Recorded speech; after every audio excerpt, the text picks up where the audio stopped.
Polres Aceh Tamiang menyalurkan bantuan sembako untuk para korban banjir di sejumlah titik posko pengungsian. Bantuan ini langsung disalurkan oleh Kapolres Aceh Tamiang dan Ketua Bayangkari Aceh Tamiang di sejumlah posko pengungsian.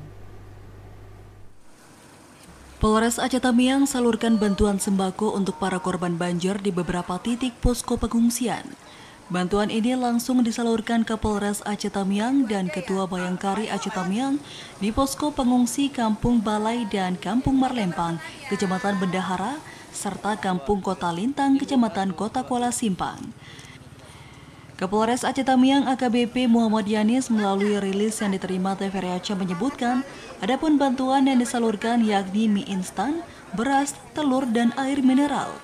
AKBP Muhammad Yanis mengatakan, bantuan ini merupakan wujud kepedulian Polri khususnya Polres Aceh Tamiang kepada korban banjir dan dapat meringankan beban para masyarakat korban dengan harapan bantuan ini dapat bermanfaat dan dapat dipergunakan sebagaimana mestinya.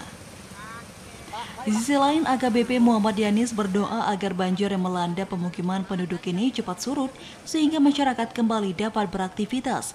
Dan juga masyarakat diharapkan agar dapat tetap waspada terhadap kondisi cuaca yang masih berpotensi terjadinya banjir.